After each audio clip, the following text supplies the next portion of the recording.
Para naman po, hindi naman tayo magmukhang kawawa na palagi na lang tayo binubuli. Marami na pong incidents na naging kawawa, parang helpless lang po tayo. Binubumba yung ating Coast Guard ng water cannon, many times may injuries. Kung hindi nga po nakatago yung mga personnel natin, baka may nadisgrasya. Pero may warning yung ating Pangulong Bongbong Marcos. It is an act close to an act of war.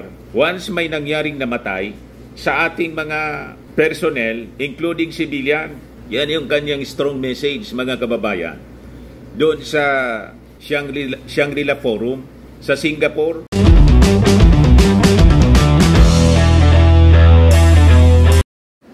Nagreklamo mga kababayan yung mga Chinese, yung China, kasi tinutukan daw sila ng baril ng Philippine personnel sa Ayungin Show.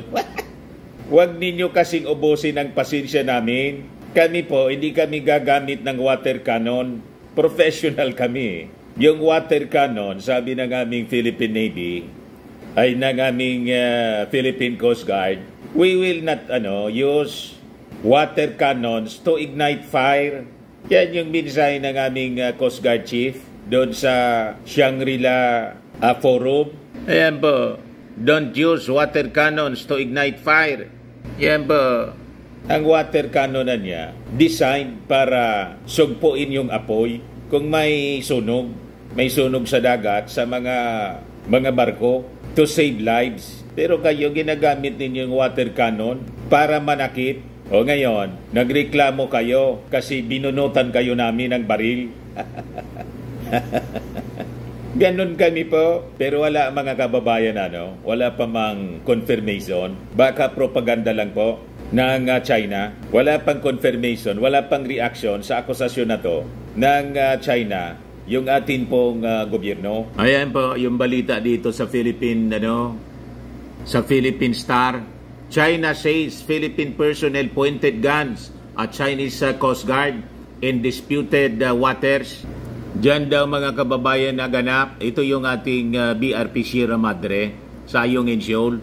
Kasi naman po, inagaw ninyo yung resupply, yung supplies na mga pagkain sa aming mga sundalo. Yan po. China Coast Guard seizes Philippine supplies for Ayungin. Lagi na lang ganun yung ginagawa ninyo sa amin. Tapos iwa-water cannon ninyo yung mga previous resupply missions. Tapos binabangga ninyo yung aming bangka, yung aming Coast Guard, may mga injuries, may damage sa aming barko. Maubos po ang pasensya. Pero hindi kami gagamit ng water cannon, sabi ng Philippine Coast Guard. Ngayon, tinutukan kayo. Normal, sumubra kasi kayo. Kakasa kami sa inyo. Matatapang po ang ating mga sundalo. Remember the Battle of Yultong noong 1951 yata yon, doon sa Korea. Hindi po atras yung ating mga sundalo. Bakit niya, Mr. Maravillas? Ano nangyari doon sa Battle of Yultong? Basahin niyo yung history. 900 Filipino soldiers pa as against 40,000 Chinese soldiers. Wala pong binatbat yung mga Chinese sa labanan. Talo sila. Iyan po, Battle of Yultong, April 22 to 23, 1951 sa South Korea po. Yung commander po ng Philippine troops, Dionisio Ojeda, 10th Battalion Combat Team as against the 34th Division 12th Army ng China, 44th Division 15th Army.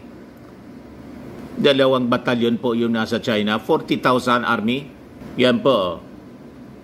40,000 yung strength ng mga Chinese. 900 lang sa atin. Tingnan niyo ang casualties and losses po. Sa atin, 12 lang yung namatay, 38 wounded, 6 missing. Sa China po, 500, dalawa yung captured. Hindi po yun hindi po yun nadadala sa laki ng bansa at sa dami ng mga sundalo, kundi po sa galing, tapang at strategy. We are the land of noble heroes. Ang mamatay ng dahil sa iyo, sa manlulupig di kami pasisiil. Yan ang aming national anthem. Pero hindi po kami palaaway. Mahaba yung aming pasensya. Pero yung pasensya po, nauubos. Yung sinasabi ng defense minister ng China na manipis na daw yung kanilang pasensya. Kami po, paubos na. Ito po yung Battle of Yultong para po ma-inspire kayo kung gaano katapang ng ating mga sundalo. Sabi dyan, background, the Philippine 10th Battalion Combat Team or BCT was attached to the U.S. 3rd Infantry Division at the time of the offensive. Initially composed of 1,367 troops, the battalion was reduced to 900 men due to previous casualties in other losses. May mga namatay sa previous na laban, pero po hindi nagpapatinag, hindi po umaatras tayo kahit may mga namamatay. Ganon katapang ang mga Filipino warriors. Ang alay kami nila Pulapo, sila Pulapo nga po, itak lang. Ayun. Hindi na nakauwi si Magellan. Tama. To prepare for the incoming offensive sa People's Volunteer Army ng China. The US 65th Infantry Regiment deployed its 3rd and 2nd battalions facing west and northwest respectively along the Mjim River, while the attached Philippine 10th BCT or Battalion Combat Team held the regiment's right flank near Route 33. The Turkish Brigade was just east of the Filipino unit. Ngayon, ito na yung laban. The assault began at 2000 hours on April 8 po, April 22, when the enemy in the Turkish Brigade with an artillery barrage. Shortly after midnight, an artillery and mortar barrage followed by intense small arms and machine gun fire struck the entire 3rd Division line. While Turkish Brigade were engaged in the first battle, the 10th BCT deployed in the Yultong area on the left of the Turkish Brigade. From 23rd 100 hours or alas 11 ng gabi was assaulted in the waves by the People's Volunteers Army ng China and fought a series of close combat engagement with this position. Communications with the 65th Regiment was disconnected by the enemy artillery and some friendly fire support, but was restored at 12:30 midnight. So around midnight, the Turkish Brigade were ordered to withdraw to a position line. Madaling sabi mga kababayan, nagkabakbakan ng todo sa Korean War. As a result mga kababayan, ito na nga po, ang casualty sa ating army, 12 lang po, 38 wounded, 6 missing. Sa mga Chinese po, 40,000 po yung strength nila. Ang dami nilang mga Chinese soldiers. 500 yung patay sa kanila. 2 captured. Ganon kagaling mga kababayan yung ating mga sundalo. At ganon katapang. Hindi sila umaatras sa laban. Patay kung patay kasi yun ang sinumpaan ng ating mga sundalo. Magbantay sa atin at lumaban para sa kapayapaan ng mundo. Kasi parte siya ng United Nations Force na naglingkod po sa South Korea. Kung doon nga po sa South Korea, lumaban ng buong tapang yung ating mga kasundaluhan dito pa sa West Philippine Sea. Kaya lang po, during the previous administration, ang nananakot mismo sa ating mga sundalo, yung Commander-in-Chief. Yung nagmasama doon mga kababayan. But before ko mga kababayan ibigay sa inyo yung full story nitong sabi, akusasyon ng China, tinutukan daw sila ng baril. Ngayon magrereklamo kayo. Ginagaw ninyo, dinistro ninyo yung aming mga food supplies. Kung baga tutukan kayo ng baril ng aming mga sundalo dyan, justified yun. Mabuti nga't hindi kayo pinutukan. Tama? Sa susunod yan, puputukan na namin kayo. May nakaposisyon ng mga ballistic missiles kami. At nandiyan nakaposisyon yung aming deterrence with America. Ano kayo, sinisurte ng mga Chinese? Click subscribe muna po dito sa ating YouTube channel and hit the notification bell para lagi po kayong updated sa mga kaganapan dito sa ating bansa. Like and share na rin po ninyo ng ating video. At huwag na rin po ninyo na skip yung ating mga commercial ads para tuloy-tuloy lang ang pag-unlad ng Bagong Pilipinas. Sa mga naghahanap ng malinis and spacious fitness gym, pumunta lang po kayo sa aming Colossal Fitness Gym. We also offer Grab Car Rental with our brand new 2023 model ng Toyota Innova. We also accept booking for those who are planning to travel via PAL and Cebu Pacific and other airline companies, local and international, and bills payment for Meralco bills, PLDT, Aleco bills, etc. Ang Colossal Fitness Gym is located at 3rd floor Security Bank Building, Lanco Business Park, Legazpi City, Albay. For inquiries, look for Gilon Maravillas. Contact number 0966-802-0949. Yan po yung aming Innova. Lagi na pong matao sa amin. Ayan po, mga bagong clients namin po. Very colorful at napakalinis ng aming gym.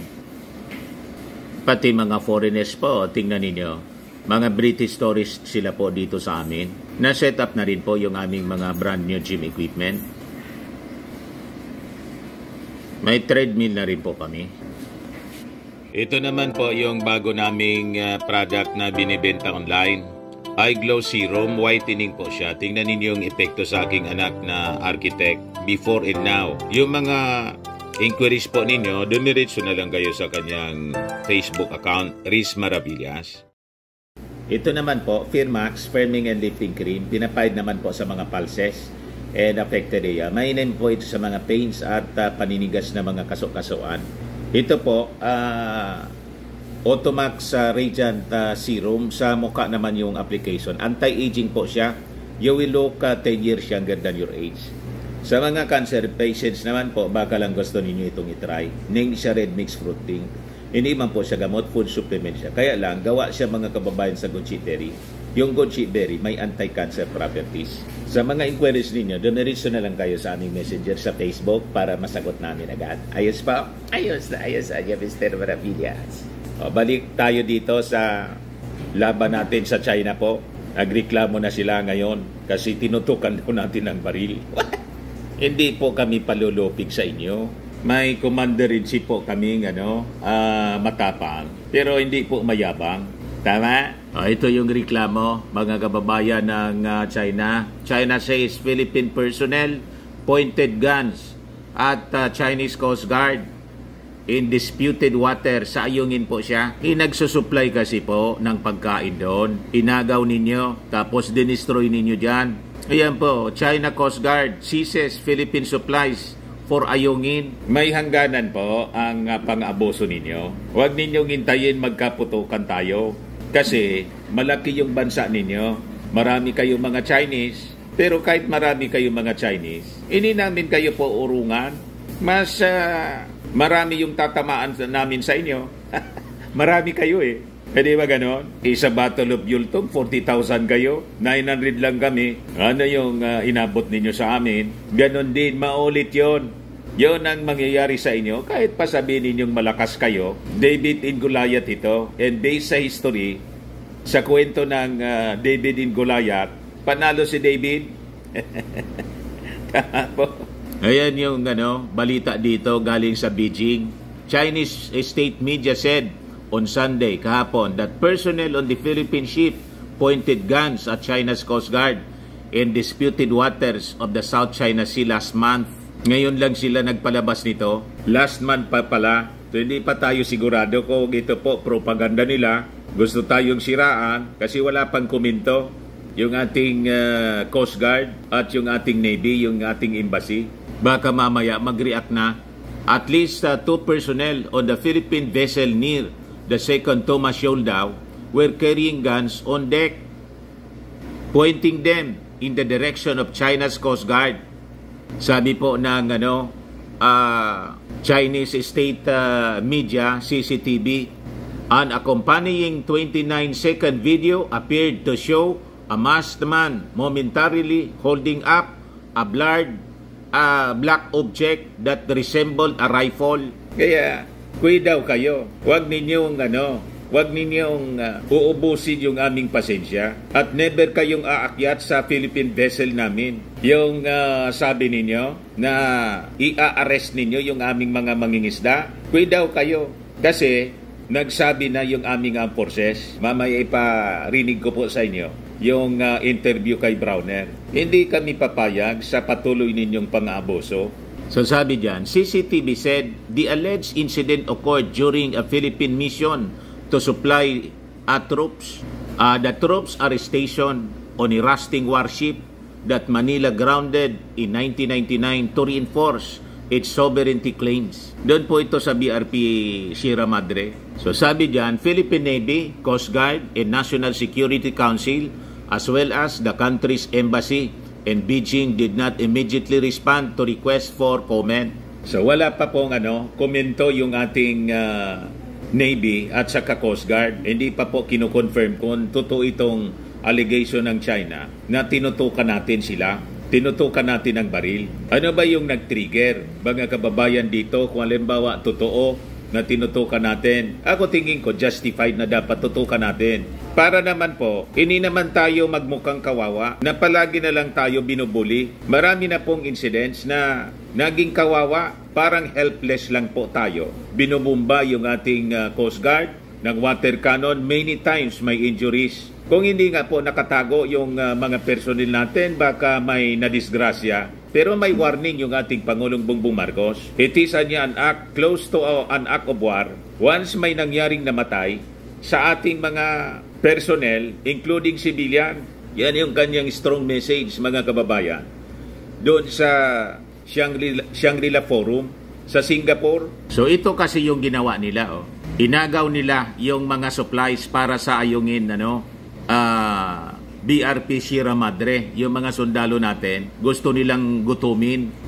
Kaya po, the China Coast Guard has been accused of seizing and dumping overboard food and other supplies meant for Filipino troops stationed at a remote outpost in Ayungin and allegedly obstructing a medical evacuation of ailing soldiers. So may sakit yung isang sundalo o ng ilang sundalo doon. So kailangan gamutin, kailangan i-evacuate po. At yung mga maiiwan doon, kailangan nila ng food supplies. Inagaw po ng mga Chinese. Tapos dinestroy.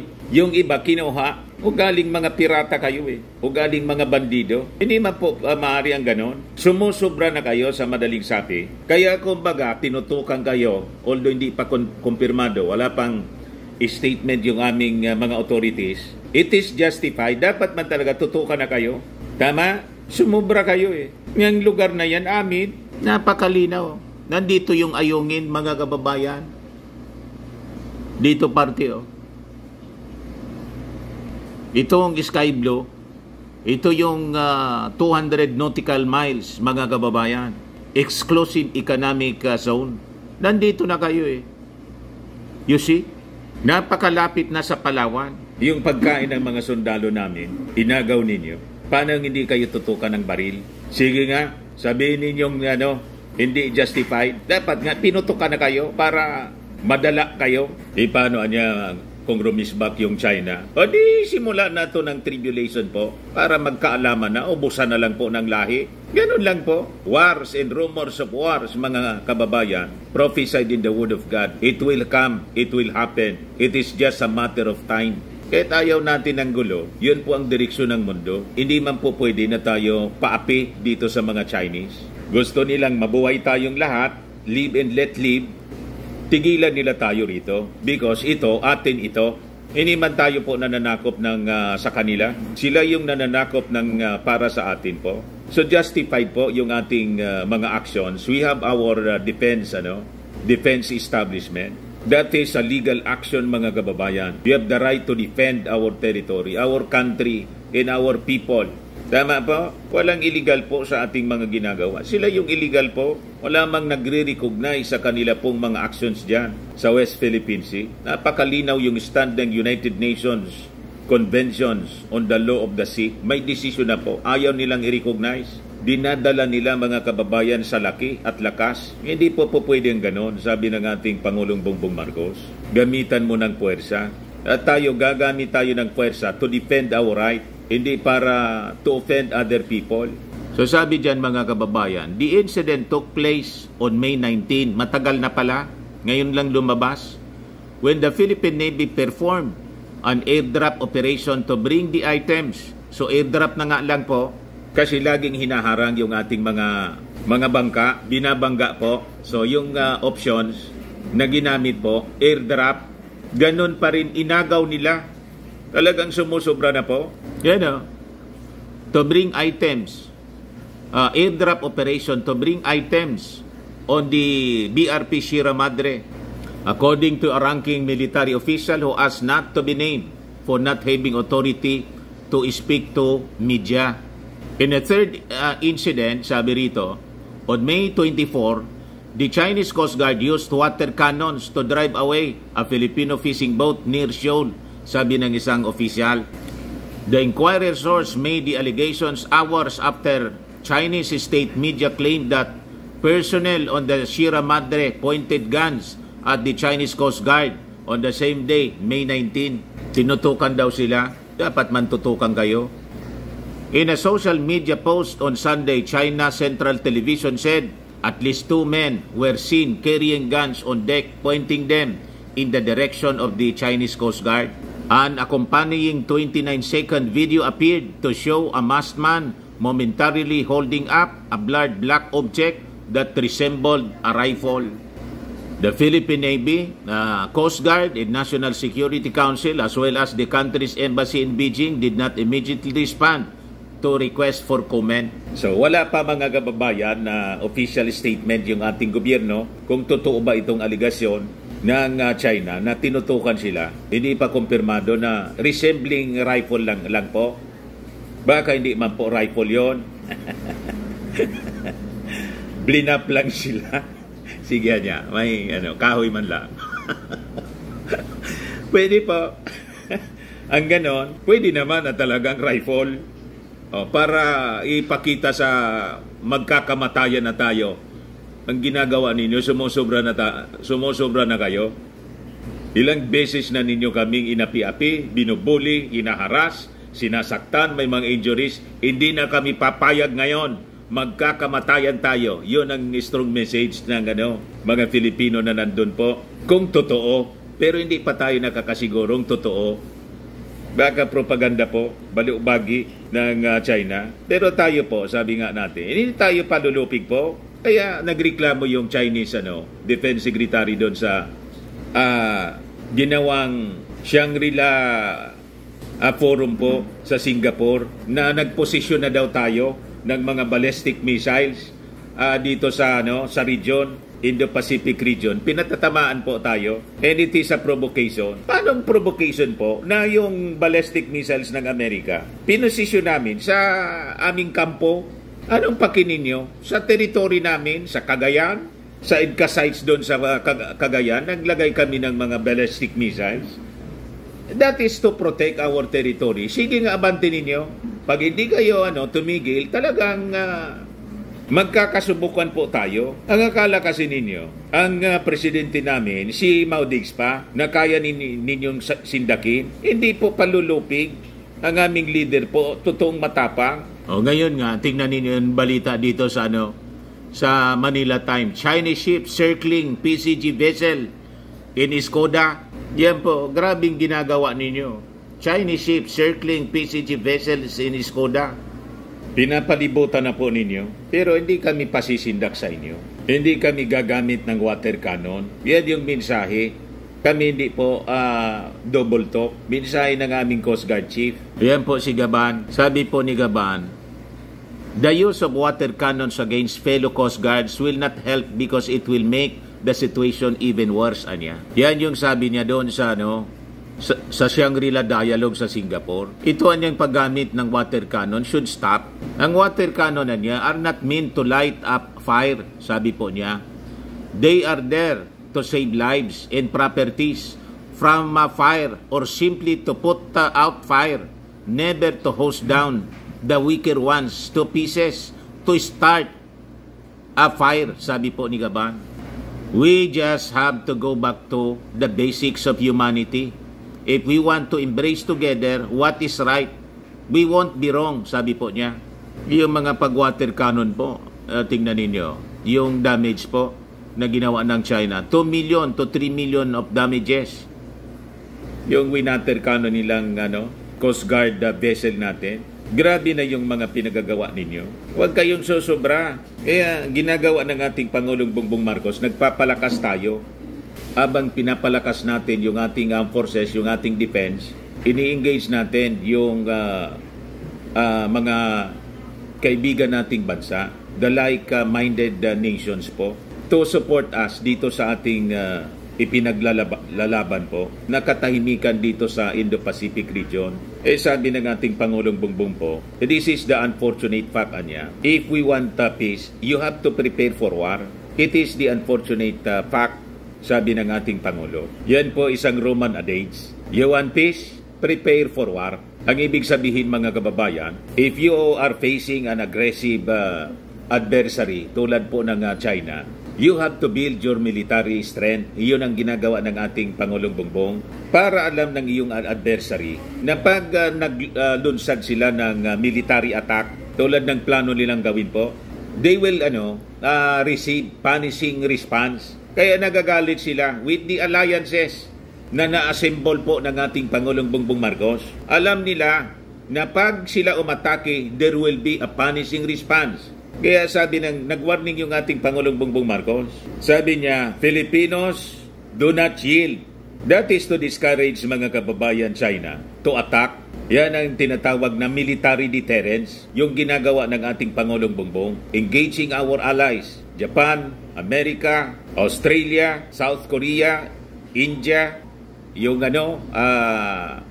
European countries. Kaya nanggagalaiti po, na-checkmate po yung China kasi. Galit yung nagpo-provoke daw tayo. Galit yung Defense Secretary po ng China. Very firm po yung paninindigan ng ating Pangulong Bongbong.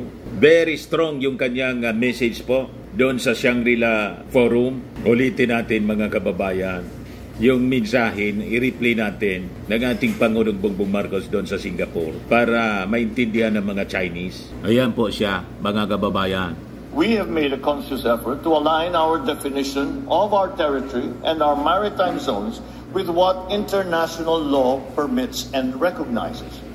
This has been inscribed in Article 1 of our Constitution. As Senator, I was proud to co-sponsor our Archipelagic Baselines Law, which defines the basis of our maritime jurisdictions. As President, I look forward to signing our Maritime Zones Law, which will clarify the geographic extent of our maritime domain.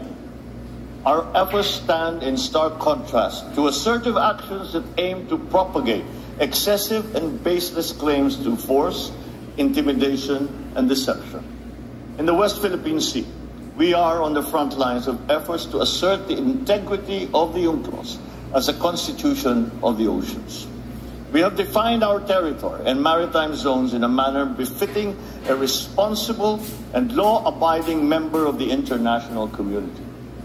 We have submitted our assertions to rigorous legal scrutiny by the world's leading jurists. So the lines that we draw in our waters are not derived from just our imagination, but from international law. We have on our side the 1982 UNCLOS and the binding 2016 arbitral award, which affirms what is ours by legal right. Tama.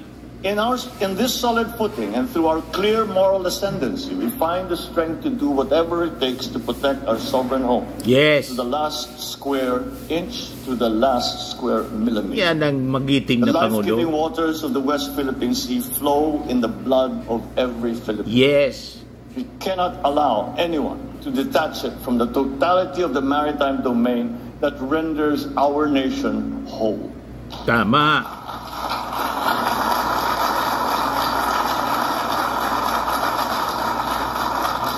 As President, I have sworn to this solemn commitment from the very first day that I took office. I do not intend to yield. Filipinos do not yield. We do not Ladies yield. and gentlemen, we are not only unyielding in protecting our patrimony, our rights, and our dignity as a proud and as a free country. Yes. We are also firm in our commitment to regional and global peace. We want We peace. renew this commitment at this turbulent juncture of our history. Sila yung I nanggugulo will repeat po. what I said at the United Nations almost 2 years ago. Amidst challenging global tides, an important ballast stabilizes our common vessel. Our open, inclusive, and rules-based international order is governed by international law and informed by the principles of equity and of justice. Malinaw mga Chinese, Filipinos don't yield.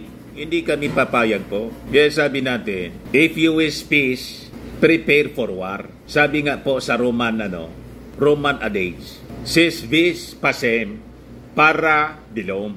Yan po eh. If you wish peace, prepare for war. Sabi ng ating Pangulo, that is the unfortunate fact. We really have to prepare. Kasi pag hindi po, lalamunin tayo nitong China na masyado pong ganit. Kasi yumaman siya, tapos naging malakas at hindi natin pinagandaan yung mga sumunod sa dating Pangulong Ferdinand Idralin Marcos po. Inubos yung panahon nila sa politika. Siging away-away sa politika, napabayaan po yung defense natin.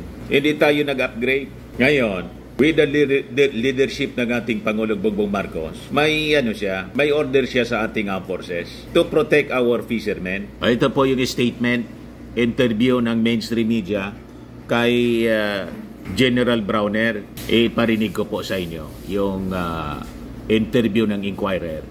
But as far as we are concerned, we are preparing for that, and we are encouraging our fishermen to continue fishing in our exclusive waters. Despite the threats coming from China that they're going to arrest any of the civilians who will be coming into their so-called territory, which is bounded by the 9-line. Inuulit ko, hindi nila territory ito. It is not their territory. And our stand in the Philippines is backed up by UNCLOS and by the arbitration ruling of 2016. Ayan po sabi ni General Browner, Romeo Browner, tayo po may base tayo sa ating mga aksyon. The UNCLOS, recognized by nations of the world. Yung China ayaw pong i-recognize eh. Sila lang mga kababayan ang ayaw mag-recognize niyan eh. So nakabantay po yung ating armed forces. Magpapadala ng mga additional force, yung Philippine Navy and Coast Guard. Siyempre, armado yan. At yung ating mga IDCA sites po, may mga nakaposisyon na dyan. Kaya nagagalit yung China. Naglagay daw tayo ng mga ballistic missiles. Siyempre, alangan kayo lang ang mag-armas. Tama pa? Isabi sa Word of God po, Ephesians chapter 6, verse 10 to 12. A final word, be strong in the Lord, in His mighty power. Put on all of God's armor so that you will be able to stand firm against all strategies of the devil. For we are not fighting against flesh and blood enemies, but against evil rulers and authorities of the unseen world, against mighty powers in this dark world, and against evil spirits in the heavenly places. Mga evil spirits po yung guide ng mga Chinese authorities. Unang-una, hindi sila kumikilala ng Diyos. Kinikilala lang nila yung lakas nila. Tayo po, may kinikilalang totoong Diyos. Huwag tayong matakot po. Sabi nga, if God is with us, who can be against us? David din Goliath po. Si David po naniwala hindi sa kanyang lakas kundi sa ating Panginoong Diyos. Talo po si Goliath. Bakit kasi niya, Mr. Maravillas, kailangan pag mag-away? Dahil po sa pagnanasa ng hindi kanya. Yan ang cause ng away po. Other than yung mga religious beliefs, political beliefs, conflicts. Yan po sabi sa James James 4 verse 1 to 2. What causes fights and quarrels among you? Don't they come from the desires that battle within you? Yung mga desires po. You desire but do not have. You kill. You covet but you cannot get what you want. So you quarrel and fight. Hindi makuha yung gusto niya. Yung gusto niya, hindi man kasi kanya. Nagnasa. Covetous-ness eh. Nagnasa ng hindi kanya. Yung West Philippine Sea po, hindi man kanila, pinagnanasaan po yung ating resources, yung ating kayamanan mga kababayan, yung ating exclusive economic zone. Kaya may away. So tayo naman, we have to defend yung atin po. Pag hindi, uubusin yan. Kakamkamin yan ng mga Chinese. Ganyan ang mga ugali niyan. So huwag tayong papayag. Sabi ng ating Pangulong Bongbong Marcos, Filipinos don't yield. So we engage po. We assemble the forces of the superpowers other than America. Ito na nga po, French Navy destroyer in Manila Port Call. Parte ito sa mga strategies na ginagawa ng ating Pangulong Bongbong. Sabi po dyan, French Navy destroyer is in the Philippines as two countries seek to deepen security ties and perhaps even sign a defense pact that will allow them to send military forces to each other's territory for joint exercises. The 5-day stopover, which started Friday and ends on Tuesday, bukas po, came just weeks after France sent one of its frigates to take part for the first time in the largest annual exercise yet between the Philippines and the United States, held from April 22 to May 10. It's quite a powerful ship that you are on today. In the idea, there is really to show the commitment of the French Army and the French Navy in its region.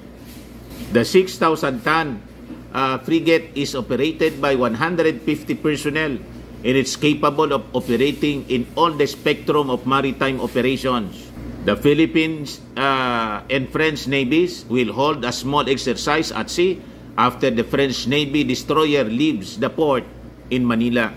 French ambassador to the Philippines, Marie Fontanelle, said the port call was an offshoot of the agreement between the Philippines and France in December to boost bilateral defense cooperation. Ito po yung kakarapin ng China, the powerful militaries of the world.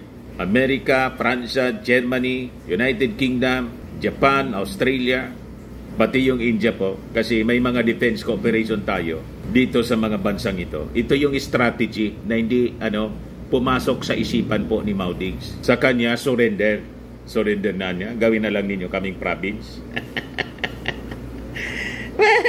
Malaman na niya kaming magagawa niya. Magagawaan niya. It is a massacre. Pagpadalaan niya tayo ng army. Yan ang sabi po ni Mao Diggs. Yan po sabi ni Digong noong panahon niya. Yan ang problema. Ipadala ko yung Marines ko to drive away the Chinese fishermen.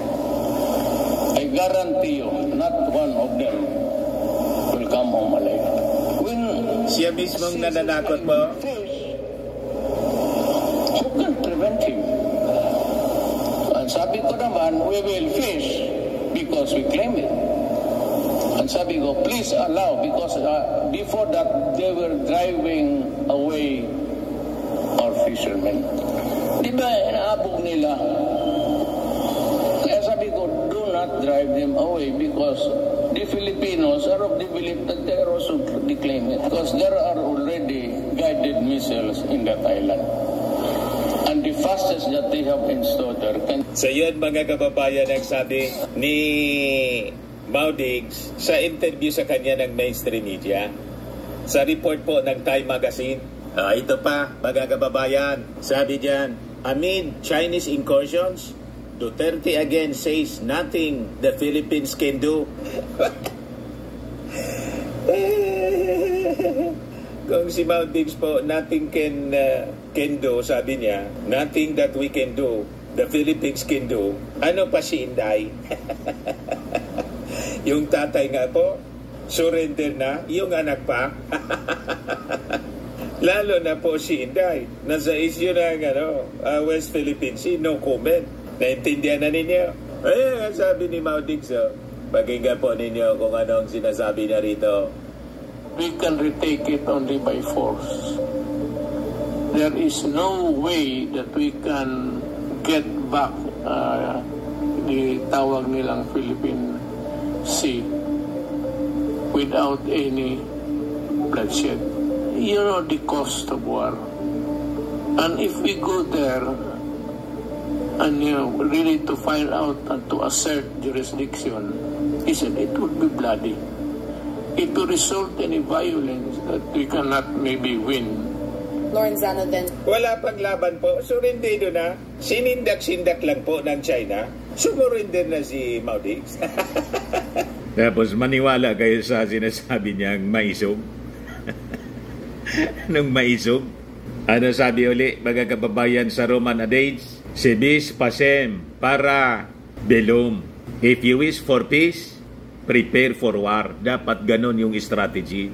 Bakit daw? Sabi diyan, if you face an aggressive adversary, build your military strength so that the adversary knows that if it launches an attack, it will receive a punishing response and will therefore be discouraged from pursuing such an attack.